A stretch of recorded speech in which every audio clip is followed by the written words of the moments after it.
दोनों के महाराष्ट्र की सहारा पक्ष है, दोनों की एमआईएम और एमआईएम का यहाँ अच्छी तरह से एक खासदार और कुछ नगर सेवक भी है, दोनों का इकट्ठा दो विधायक भी है।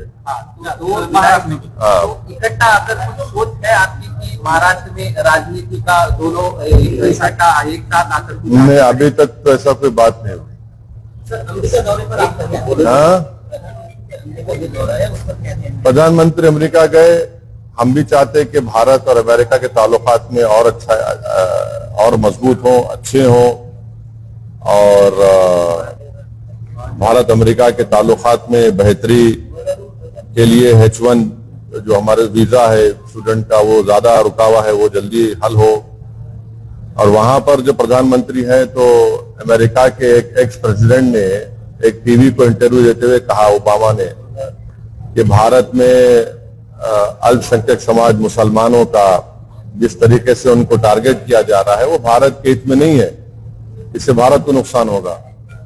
तो ये वो बराक ओबामा है जिसको हमारे देश के वजीर आजम प्रधानमंत्री ने वो फेमस सूट पहना था जिस पर उनका नाम लिखा हुआ था, अपने हाथों से चाय पिलाई, और वो खुद आज ये बात कह रहे हैं। और दूसरी बात यह कि भारत के प्रधानमंत्री ने 9 साल में उनके प्रधानमंत्री के टेन्योर में पहली मर्तबा, जैसा आज हम खड़े होकर आपके सवालात का जवाब दे रहे, वैसा उन्होंने सवाल लिया। वरना उन्होंने अक्सर क्या करते, अपने पसंद के एंकर्स को बुला के इंटरव्यू दे देते। तो कोई उनसे पूछता आपको आम खाए पसंद है क्या, कोई बोलता उनसे आपके लिए बटवा है क्या। तो उस सवाल जवाब में प्रधानमंत्री ने कहा कि भारत में डिस्क्रिमिनेशन नहीं किया जाता अल्पसंख्यक समाज मुसलमान से। तो हम भारत के प्रधानमंत्री अभी तो फॉरेन टूर पर हैं, उमूमन नहीं उस पर तबसरा करना चाहिए, मगर मैं कर रहा हूं, क्योंकि मणिपुर में 300 चर्चेस को जला दिया गया, वो डिस्क्रिमिनेशन नहीं है। मणिपुर में पुलिस एकेडमी से 50,000 से ज्यादा एम्युनिशन गोलियां चोरी हो गई, 4,000 ज्यादा हथियार लूट के लेकर चले गए, वो डिस्क्रिमिनेशन है। क्या डिस्क्रिमिनेशन नहीं है कि CAA का कानून मोदी सरकार ने बनाया सिर्फ रिलीजन की बुनियाद पर, डिस्क्रिमिनेशन की निशानी है। तीसरा डिस्क्रिमिनेशन की निशानी यह है कि आपने मौलाना आजाद फेलोशिप को बंद कर दिया। हमारे अल्पसंख्यक समाज के बच्चे अपना फेलोशिप कर पाएंगे ना PhD कर पाएंगे। आपने प्री मैट्रिक स्कॉलरशिप को रिस्ट्रिक्ट कर दिया, और गौ रक्षक जिसको चाहे पकड़ते हैं, जिसको चाहे मार देते हैं, वो डिस्क्रिमिनेशन नहीं है क्या? ये डिस्क्रिमिनेशन है यहां पर। ये सबका साथ, सबका विश्वास, सबका विकास, सबका प्रयास, ये बहुत अच्छा है, डायलॉग अच्छा है, मगर जमीन पर तो कुछ दिखता ही नहीं है ना। और फिर डिस्क्रिमिनेशन की मिसाल सबसे बड़ी है कि बीजेपी के पास 300 MP है, एक मुसलमान MP नहीं है, एक मुस्लिम मिनिस्टर नहीं है। ये डिस्क्रिमिनेशन की मिसालें आपके सामने रख रहा हूं, और हम उम्मीद करते हैं कि प्रधानमंत्री आप लोगों से तो खुल के बात करें ना।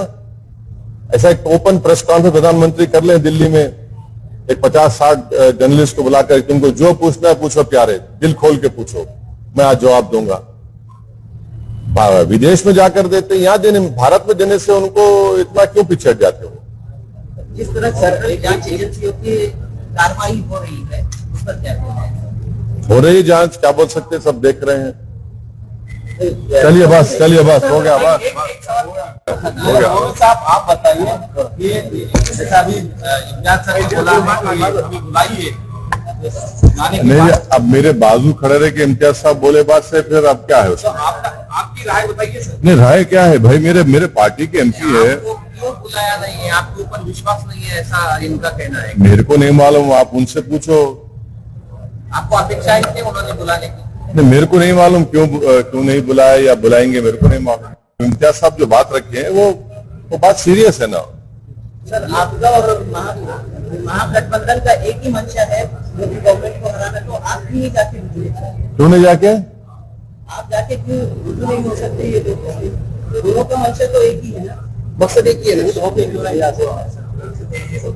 अब ये बताइए, प्यासा कुएं का नहीं आता या कुआं पाए प्यासे के पास आता? सभी को पैसे ही है ना।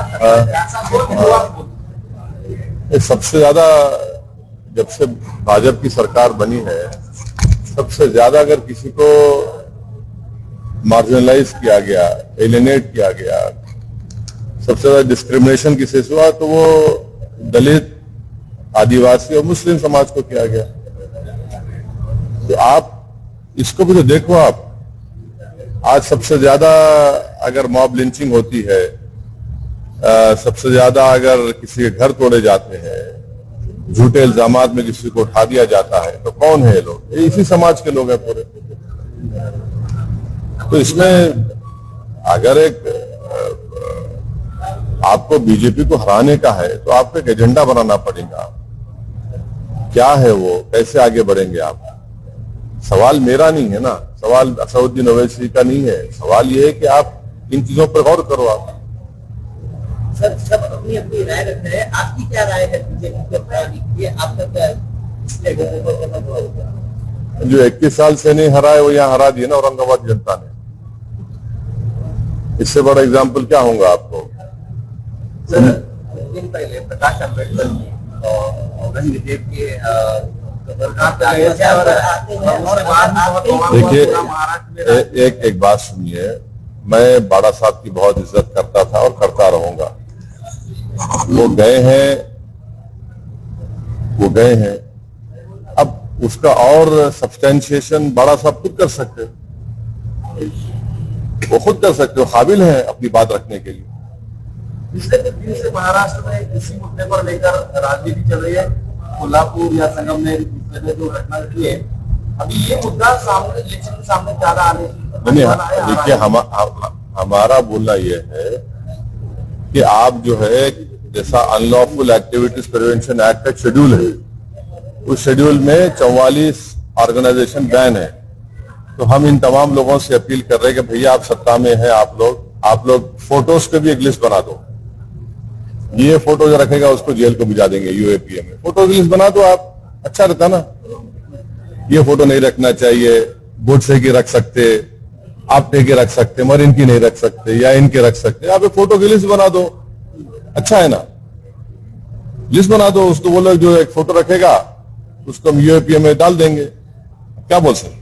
कुछ प्लान है ऐसा लग रहा है का ये सब चल रहा है तो इलेक्शन के सामने?